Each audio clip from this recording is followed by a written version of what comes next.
Hello and welcome back to a brand new DNF1 F1 podcast. I hope that you're all doing well and thank you as always for being here.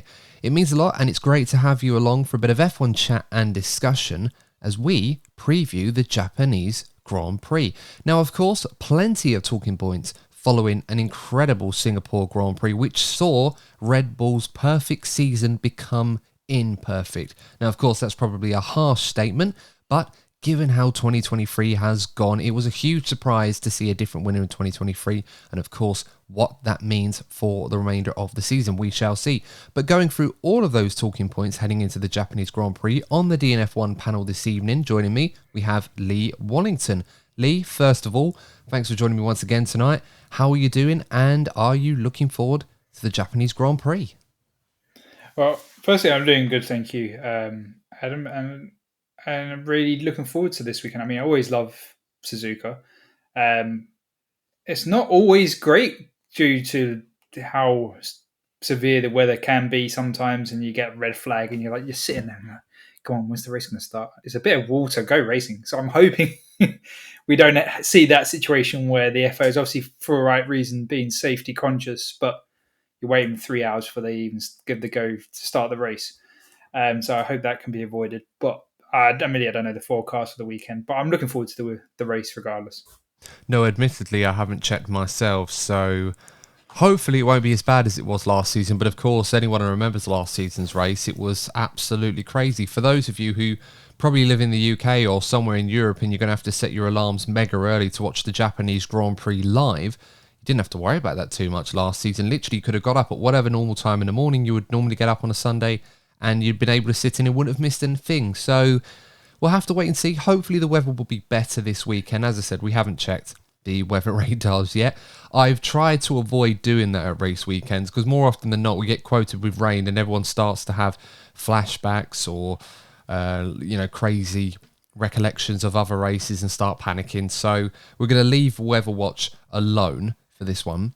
But heading into this Grand Prix, Lee, of course, as I mentioned already, on the back of an incredible Singapore Grand Prix, many people dubbing it the race of the season, and for good reason too. Of course, not just the fact that I'm wearing a Ferrari shirt and still basking in that victory because, it was crazy. Still can't believe it happened, but there you go.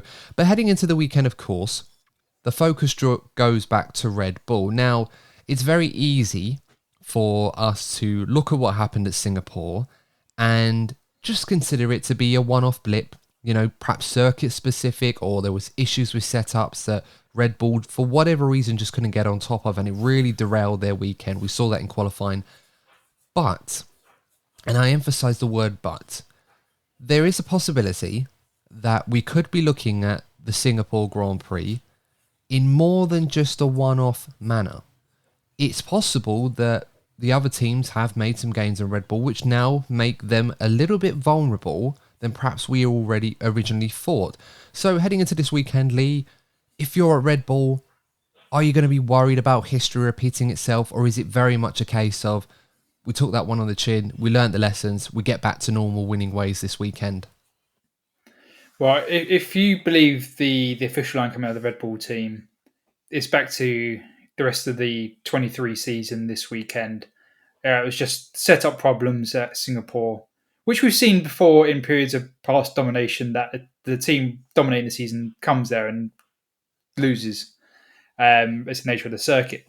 So you could easily see Red Bull coming back and doing it. Obviously, you got the conspiracy theories that it's all one of those flexi wing clamp down, flexi floor clamp down. There was obviously as I said in the review, they bought an upgrade that didn't work, so they went back, and maybe that just affected their setup. So there's a whole myriad of factors that could have been. If it was a technical directive clamp down that's caused this, then we will see them having a similar pace deficit this weekend as well. But I doubt it will be affected by a technical directive. The rumor is that Red Bull wasn't the target of the directive anyway. So I think it's back to normal. But the gap, I think, has narrowed. So if they have another off weekend, I think the teams have more there to take advantage, where before, earlier in the season, there was such an advantage that if Max or Sergio was having an off period, it was still Max or Sergio because they were just that far ahead of the rest of the pack. I think we've seen this season on quite a few occasions that Red Bull, Red Bull, most weekends they run away with it, particularly with Max Verstappen, but there have been some weekends where you often feel that if something was to go a little bit wrong for them, they could be catchable, they could be beaten.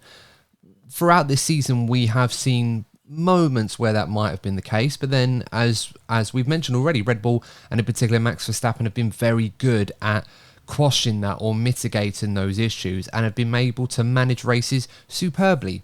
Singapore, it was absolutely crazy, and I'm pretty certain even at Red Bull they were still trying to figure out what happened well after the race had been done on Sunday, and I'm sure whatever lessons that they learned from that they'll very much want to take into this weekend's race, get back, refocus, and maybe that's what it was, Lee. Maybe, after achieving those big records, they probably took their eye off the ball a little bit. Perhaps they underestimated the competition, and in such a big way, it completely went against them, and their rivals were able to benefit from that. In terms of the championship itself, of course, we should focus on that because whilst Max Verstappen mathematically can't win the World Championship in Japan like he did last season, Red Bull can wrap up the Constructors' Championship this weekend. The stipulation is as follows. For Red Bull to win the Constructors' Championship this weekend in Japan, they have to make sure that they outscore Mercedes by at least 1 point and make sure that Ferrari also don't outscore Red Bull by 24 points or more. Now, the second half of that stipulation is probably the one that people will be more concerned about this weekend if you're involved at Red Bull. In your mind, Lee, are Red Bull going to wrap up the championship this weekend, or do you think it's more likely that we'll have to wait until Qatar in a couple of weeks' time for that to end? I mean, in all likelihood, Red Bull could probably achieve the Constructors' Championship this weekend. They need another Singapore weekend to allow the other teams the opportunity to outscore them. I mean, even if we do get a Red Bull winner and the other teams get a double podium, it really wouldn't be enough to outscore Red Bull, and the margin that is needed to ruin it. So I think it's very likely we're looking at a Red Bull Constructors victory this weekend. Yeah, very much so. And, even if you had a repeat of what happened last time out in Singapore, I still think even that result would be enough if it happened in Japan. Because I was thinking about it in my head. Carlos Sainz, 25 points for Ferrari, Leclerc P4, so that would have been another 12. Verstappen P5, so 10. Actually, no, though. Now that I've done it in my head, actually, if that was to happen again this weekend, the championship would go to Qatar through Ferrari. So, as I said, I think it's in all likeliness we probably will see Red Bull wrap up the Constructors' Championship in Japan as they did they did before that last season. So, for me, I imagine most people at Red Bull, they're probably just not worried about the Constructors' Championship. It's nice for them to finally see an end, I suppose, in that regard, because obviously when they've been expected to win it for such a long time this season, and you could probably go back as far as 3 or 4 races in, maybe even earlier than that when we thought, yeah, they've got it in the bag, to have that done and dusted, and then they can focus on, not only Max Verstappen confirming his 3rd world title, but also focusing on 2024. How much of an advantage do you think that gives Red Bull going into that, knowing that other teams probably have to play catch up a little bit this year and understand their cars better? And they've probably been working on the 2024 car for a good few months now. Well, firstly, there'd also be focusing on Sergio Perez to hold on to 2nd in the Drivers' Championship. Just to add that on as well as a focus of the team. But yeah, the advantage of starting their car earlier because they've had an advantage on their over their rivals this season is an advantage going forward. But due to the ATR regulations, they do have less time than everybody else. Obviously, there is the caveat of the last season's financial regulations penalty, which is coming into effect in this half of the year, which will impact their resources again. So they're even more limited.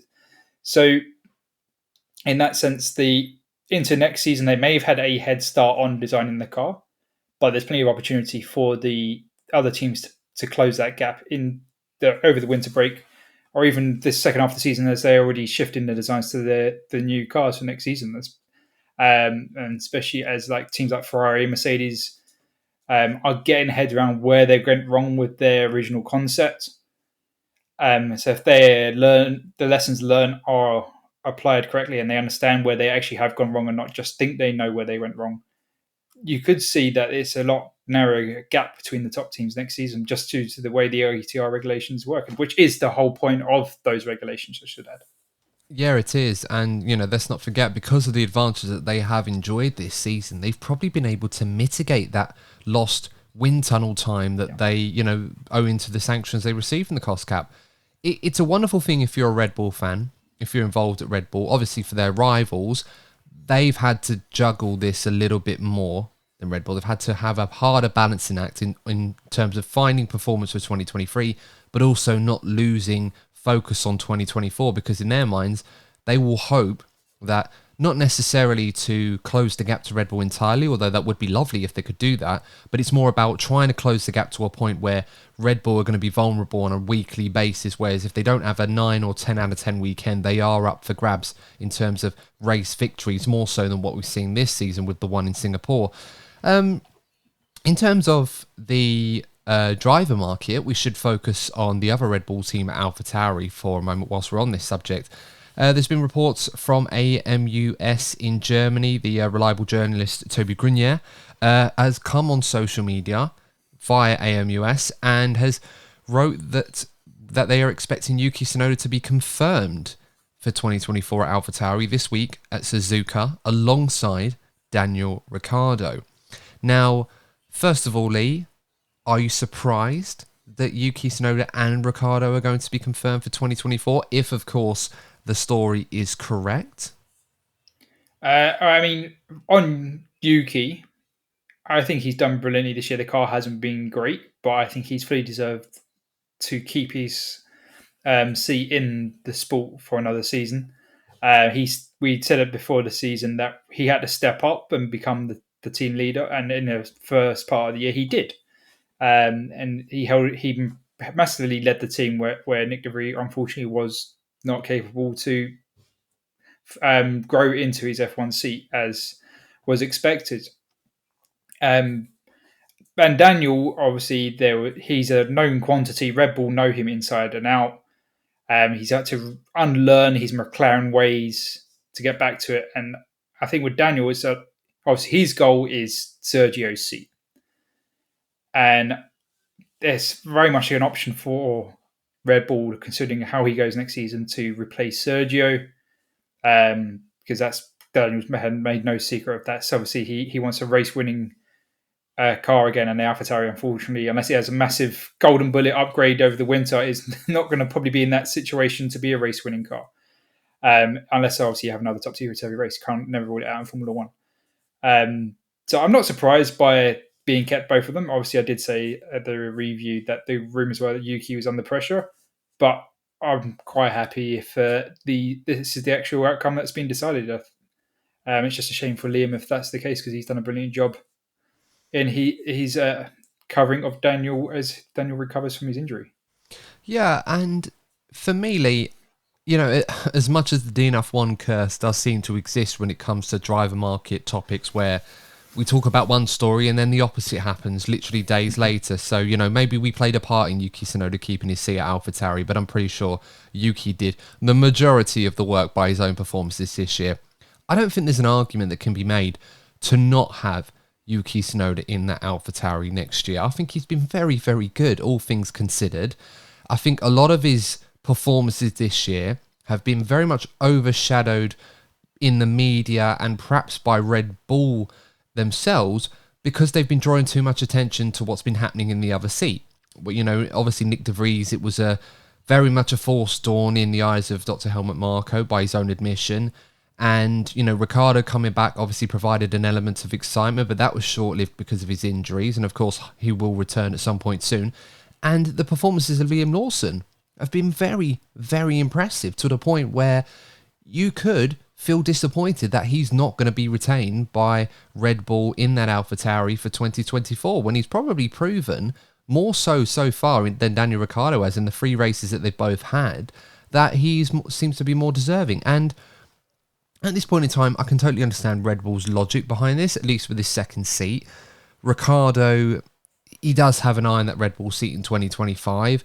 I do feel that this is probably his last big opportunity in Formula One, if it can materialise. But I think a lot of that depends on what happens elsewhere in the driver market, or what other drivers are potentially available. And of course, if Daniel actually is good enough to get into that seat.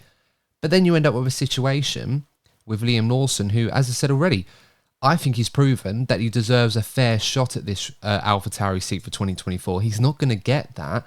Red Bull want to retain him as an option for 2025 in that seat.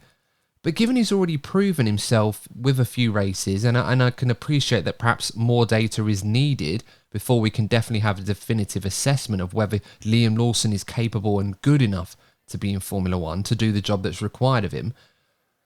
Would you be surprised if maybe a team like Williams or Liam himself might be accession options elsewhere? Because I can't help but feel, if you're Liam Lawson, Lee, based off the performances that he's put in over the last few races, he probably feels he's ready for Formula One and deserving of a Formula One seat. So is there an option for him to perhaps to look elsewhere? Well, admittedly, I'm not sure of his management setup, but if he has the stereotypical agent that manages his contractual obligations, he wouldn't be doing his job if he's not talking to other teams regarding getting a seat for Liam. As that's obviously what he's hired to do, and I think, as you said, he's put himself in the shop window, and he's proven that, hey, look, I can deliver the performances. And right, you mentioned Williams, as that's really the only seat left unconfirmed with Logan. So, but when we know Alex Albon left the Red Bull program, left because obviously there are sort of connections still there, so it could happen again. Another Red Bull driver leaves to go to Williams. But as I've said in previous episodes, I'm sure Mercedes are eyeing up a young driver to fit into their as a follow-up to for their program. So it's definitely going to be a very hotly contested seat, the last one left on the grid. Well, I mean, I haven't officially announced the Alpha Tauri seat either, to be perfectly honest, but I'm sure Liam is trying it, and I'm sure Red Bull will be trying their best to, if they can get him a seat, even for a year, it will obviously help Liam's development even further in Formula One, even if it's a 25 Alpha Tauri seat in the future, if he can stay on the grid. Well, that Williams seat alongside Alex Albon in 2024 is still not filled yet. Now, of course, Logan Sargent currently has that seat at the moment, but I don't think many people can say that it is a slam dunk solution to have Logan Sargent in that seat in 2024. There have been some doubts raised about his capability in Formula One. There have been some concerns, I suppose, not necessarily raised by Williams themselves. I think we have to be fair that this is very much come from external sources or external opinions, none so much in the team. But Logan Sargent has, he's had some time to try and get to grips with a Formula One car, and there have been some moments where he has shown some quality. But I think the Singapore Grand Prix is a prime example as to where the concerns probably come from at the moment, and that's the fact that he was in a race where he wasn't exactly fast. It was a difficult weekend for Williams anyway. I think we expected that to be the case. But the crash that he had, it was such a silly one. It was one of those where it just looked like he just lost focus completely in that moment. And, people say, oh, well, it's a little crash, no harm done. He got it into the pit lane and he was able to carry on with the race. But when you look at a team like Williams, financially, of course, they don't have the spending power of some of the bigger teams. The cost cap has tried to equalise that a little bit. But if you look at the statistics, and I've got here a post on social media from Reddit, credited to Bass Pro 24 Chevy, before I forget that. They've put together an estimated damage cost for the 2023 season after the Singapore Grand Prix. So this includes Lance Stroll's accident in the Aston Martin. Logan Sargent currently tops that list of the most expensive in terms of damage to the team this season at $2.794 million. Now, of course, these are all just estimates based on set prices for each individual component that has been damaged this season. But that metric alone, for a team like Williams, it's understandable that the rookie driver, the most inexperienced driver, is going to potentially cause the most damage in some regards. But I can't really say that Logan Sargeant has necessarily done fewer and fewer of those mistakes as this season has gone on. And given that, you do have to wonder at Williams, would it be the worst thing in the world potentially to try and offer an opportunity to poach Logan Sargeant? They tried to do the same with Oscar Piastri last season before he went to McLaren. And so, why not go for broke? Yeah, I definitely agree that about the comments regarding Logan and the rumours that he's not in a safe seat. And that cost is staggering. You look at other drivers who have lost, or rookies have lost their seats in Formula One because of the amount of damage they cost to the team to repair the car each time. So that number is staggeringly high, and it's not like he's driving like Alex and then he's having those accidents. He's having these highs and these big lows. It's a lot more lows week in, week out, and so going for broke for a driver that, right, he's only 3 races in, but Liam is doing a solid job. He hasn't had any major accidents. He hasn't stuck it in a wall and done some massive damage to the car. And obviously, you can't judge a driver just over 3 races. It has to be longer than that. But it's definitely a why not, and it's definitely a decision to. I think an obvious decision to look at replacing Logan, because if Williams is on the up, they need both drivers in the points. Like looking at Aston Martin here, Aston Martin are losing their constructors' positions because only one driver has been scoring the big points. And with a team like Williams, that only one driver is scoring the minor points because that's what they're fighting for. You need both drivers there on the weekend that Williams have the best car, or not the best car, but a good car that they can fight for the minor points. And unfortunately, that hasn't been happening. Although Logan has got a few 12s or 11s on some weekends when the car has been good, but it's still not that extra oomph into the minor points. Well, the fact that Liam Lawson has been able to score points a few races in already, that's going to put even more pressure on him. Now, I'm not suggesting, of course, that Logan Sargeant can't get in the championship points. But bear in mind, what Alex Albon has been doing in the Williams this year has been nothing short of remarkable at times. And, that's a very hard bar to match up to in your rookie season.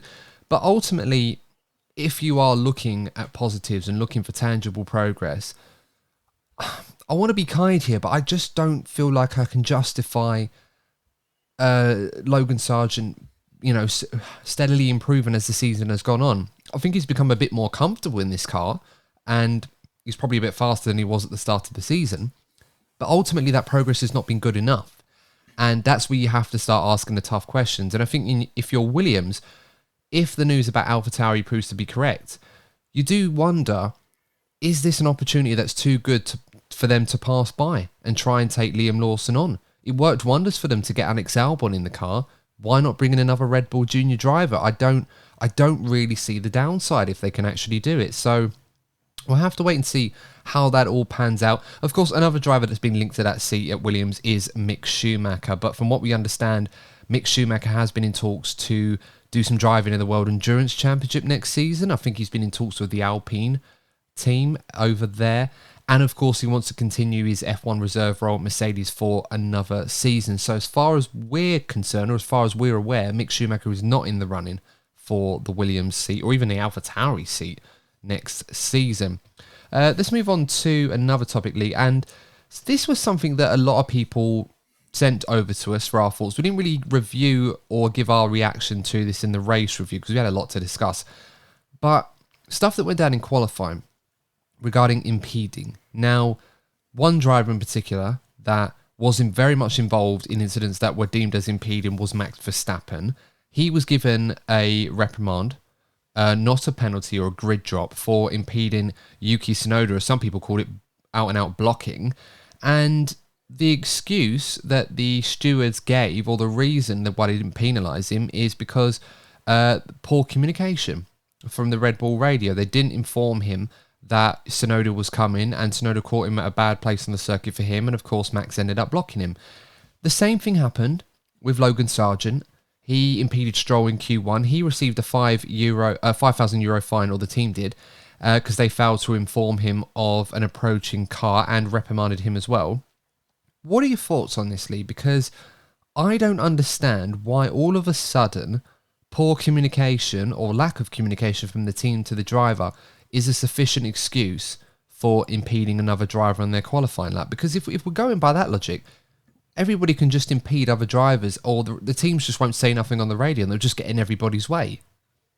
Yeah, on the logic example you gave there, yeah, I would agree that don't mention anything to your drivers. You get what you keep your track position, and yeah, that's it. You won't get penalised. But I think it's silly. The precedent has been if you're blocked or impeding someone, that's a slam dunk penalty, normally a three grid place drop. And the defence of poor communication or the team not informing the driver is not being a suitable defence to avoid that. Because a lot of the time the impeding has been because the team hasn't informed the driver. That's more often than not the reason why that happens.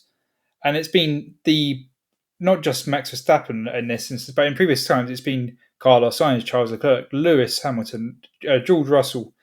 Just name the top drivers, and the team has failed to inform them, and they've been penalised.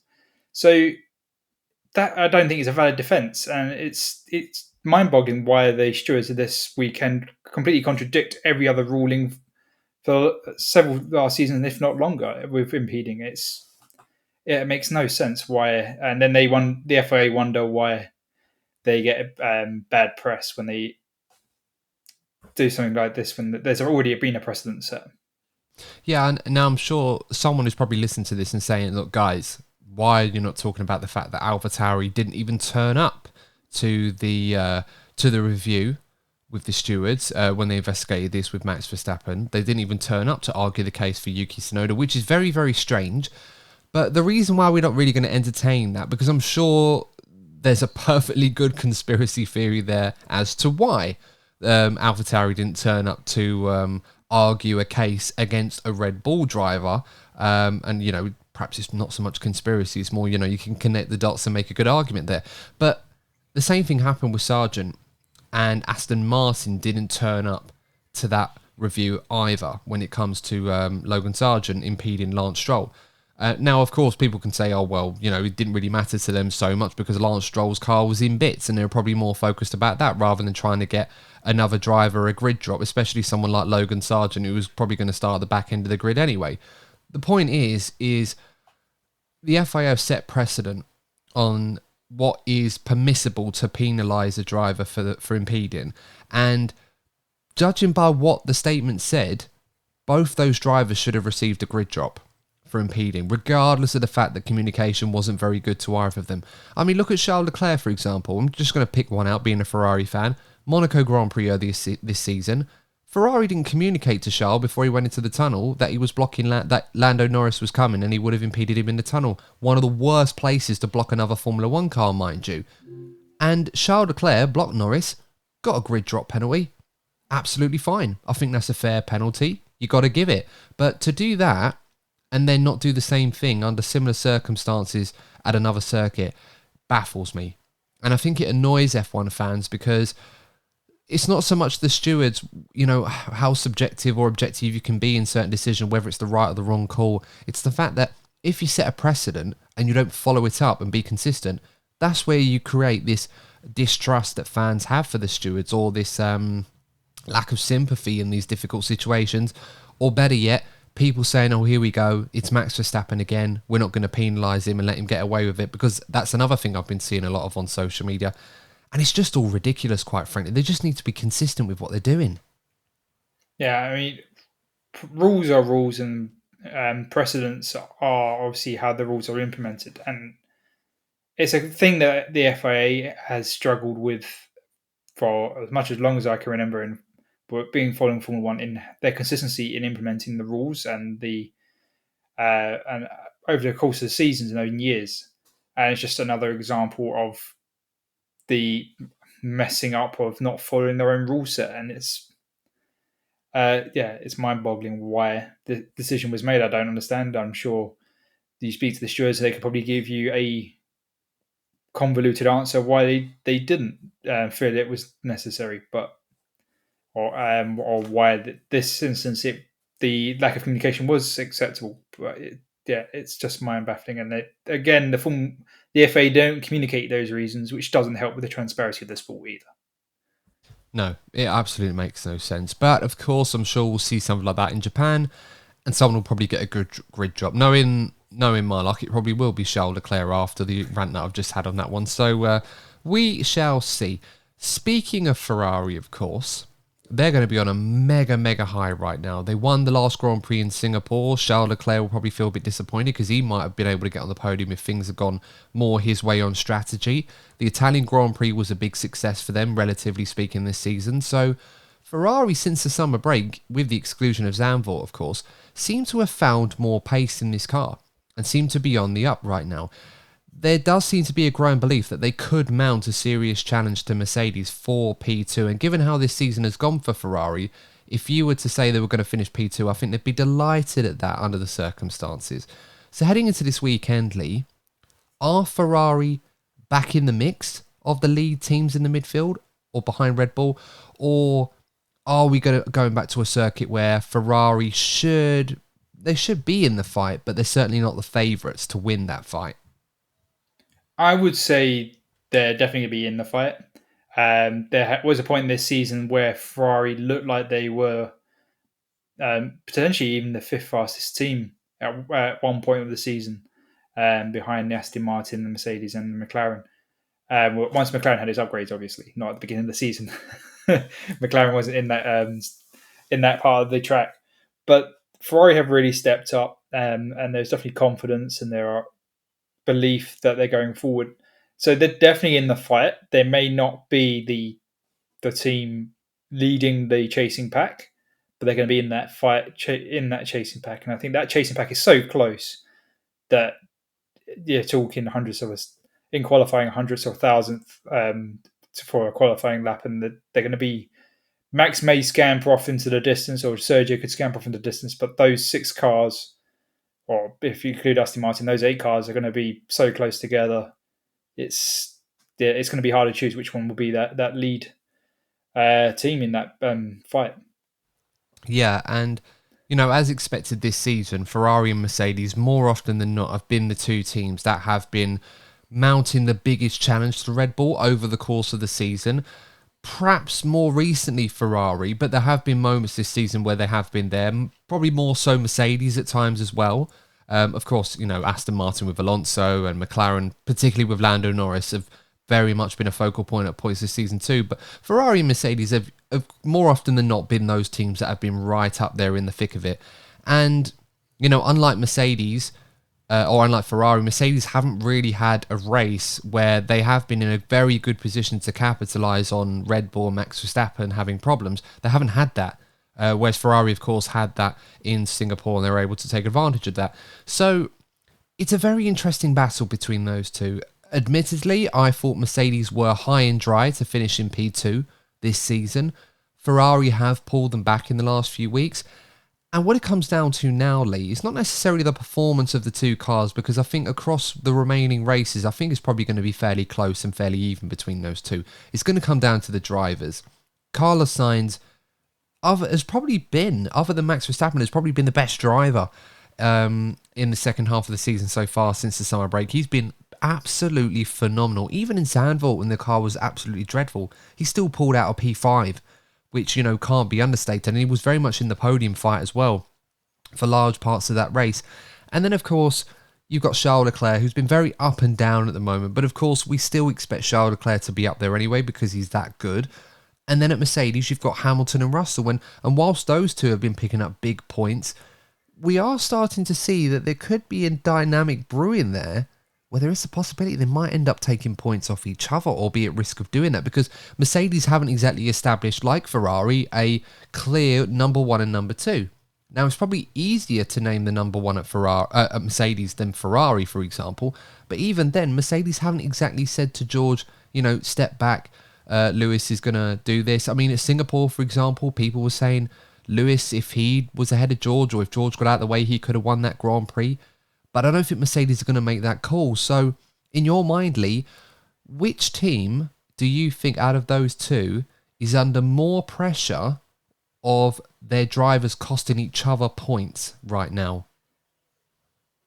Well, that's a tough question, Out of as a driver pairing, I would have said the Mercedes are more consistent, but ones that are more likely to take points off each other, I would have probably said that it's the Mercedes. Carlos has really stepped up as of late, and Charles, as good as he is very yo-yo in his performance.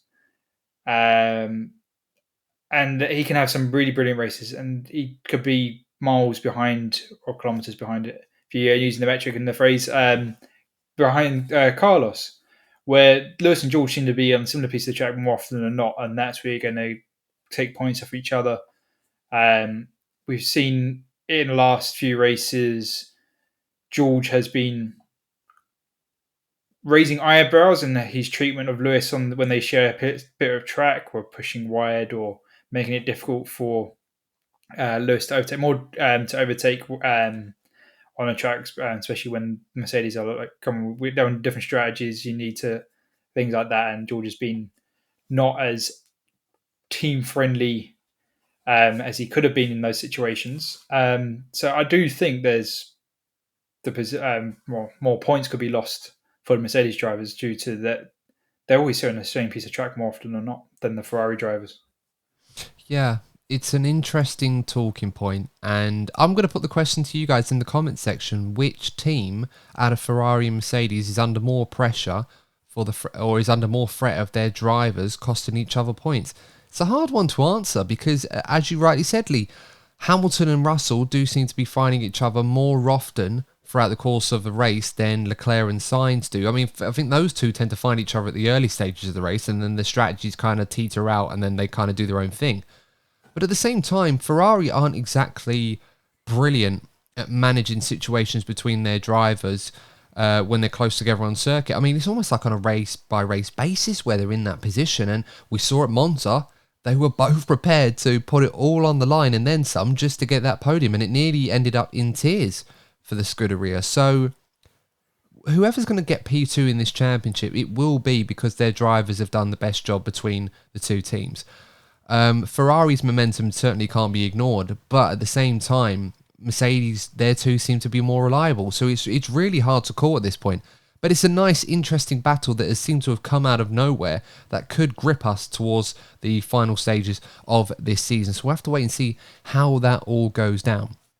Now, of course, let's move on to our predictions for this weekend. Now, for those of you that are unfamiliar with how we do this, we have set number of categories where, in this case, Lee and I will give our predictions for this weekend's Grand Prix. So let's see how we do. I was way off with my bold prediction. I thought Fernando Alonso was going to do something special. Turned out it was another Spaniard that was going to produce the masterclass at Singapore last time out. Well, he did do something special. He formed the back end of a Spanish sandwich on the grid. It's probably not the place Fernando wanted to be. I think he would have rather been on top. But I digress, and we'll have to see how it goes this weekend. But the first category that we do is the best surprise. So this is the best surprise of the weekend. And I'm going to start us off, Lee. I'm going to go Liam Lawson in the Alpha Tauri. Now, not saying that because I've been trying to defend Liam Lawson's case for being in that Alpha Tauri next season, but this is a guy who's very much on the up in form. He seems to be getting more impressive with every race he's done so far, and I'm pretty certain he's determined more than ever now to really make a statement that he can't not be offered a seat for 2024, wherever that's going to be at this point. Whether that's Alpha Tauri or Williams will have to remain to be seen. But this is a circuit he is very familiar with. You know, in the Super Japanese Formula Championship, he's still got to finish as well. Plenty of experience racing in Japan at the moment. So I feel this could be a good weekend for Liam Lawson. I don't know if it's going to result in championship points like it was in Singapore, but you know what? I certainly wouldn't rule it out either. And, you know, coupled with another Q3 appearance, I'm sure the AlphaTauri team will be delighted to see that. Yeah. Well, I mean, if they score points, I'm sure AlphaTauri, or not so much AlphaTauri, but Yuki would prefer it was him than Liam. Obviously, it's not exclusive to one driver. They could both be in the points. But yeah, I agree. I think Liam's got a point to prove, especially if the current rumours are true. Yeah, very much so. So, who was your best surprise this weekend, Lee? My best surprise is going to be Oscar Piastri. Ah, interesting. I like it. I McLaren will be giving him the latest upgrades this weekend, and he made no secret of how excited he is of these upgrades, especially after seeing how Lando's performance was during the race. And I think he's going to do something really special with those upgrades under his seat or on his car, whichever way you want to put it. Well, it's a lot of upgrades going on. And of course, Oscar Piastri didn't get those upgrades in Singapore that Lando enjoyed. It really does put McLaren in a very good position. And a lot of people are going as far as saying that McLaren could potentially be Red Bull's biggest threat in 2024. They made that change to their car concept, which has worked an absolute treat for them. And unlike Ferrari and Mercedes and maybe even Aston Martin to a certain degree, given how this season has gone, McLaren have less of an adjustment to make to their car concept, and they can focus primarily on optimizing what they already have. So maybe there is some strength in the belief that McLaren could become Red Bull's biggest challengers for 2024. Remains to be seen, and of course, where they are in the Constructors' Championship, I'm sure they won't mind having a little bit of extra development time if they can make the leap forward in the development race this year, next year as well. So we'll have to wait and see on that one. The next category, of course, is the flop of the weekend. So this is the polar opposite, the last one. It's for the driver that we think is going to have the worst weekend or struggle. I don't think you can look any further for me than Logan Sargent, I'm afraid. As I said, I want him to do well, but I can't really argue a case for him at the moment that he's not going to flop again. Unfortunately, mine is also Logan Sargent for exactly the same reason there, Adam.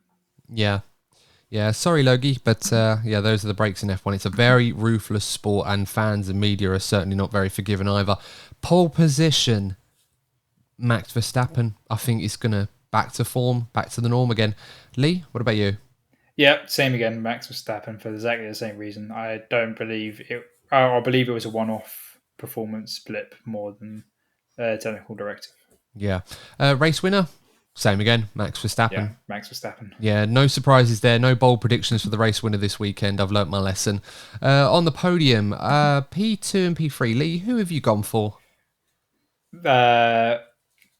Come back to mine as it's going to be related to my bold prediction. Okay. I want to save it to the end. Fair enough. I am going to go Hamilton P2 in the Mercedes, and I'm going to go Carlos Sainz. I'm going to ride that wave of form that he's on at the moment. I'm going to say he's going to have another strong weekend. So, smooth operate. Probably criminal that I haven't put in P2, actually. But no, I'm going to stick to it. Hamilton P2 and Sainz P3. Should we do best of the rest, Lee, before we come back to your podium, if that's your bold prediction? Yeah. Or better yet, who's on the podium that is not bold? Where are they finishing? Or is that too bold? I mean, my bold prediction is literally my podium. Okay. So we can come back to that one, shall we? All right, then. Yeah. Best of the rest. So this is the best finisher that currently isn't driving a Red Bull, Ferrari, Mercedes, Aston Martin, or McLaren. My pick, Pierre Gasly. I went with Ocon last weekend, had the gearbox issue, which really ruined his weekend.